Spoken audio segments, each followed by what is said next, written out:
Unaniroga alafu unakufa. Unataka nifunguliwe na nani? Wewe unaniroga alafu unakufa. Unataka nifunguliwe na nani? Wewe mganga, wewe mchawi ambao uko hapo nje. Before ukufe, make sure umefungua mtu wenyewe. Kuliko ukufa na nyota yake.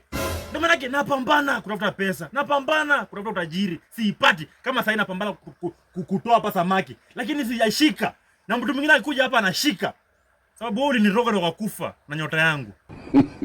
Make sure usikufe kabla hujafungua mtu wenyewe. Maana gani mtu aumie? Sababu tu aliba mapera chinduli. Miwa moja tu. Sababu yako. Ni kama amesikia.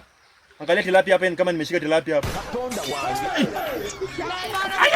Nimeshika tilapia. Oya bro. Kuja na ndoo nimeshika. Oya. Oya.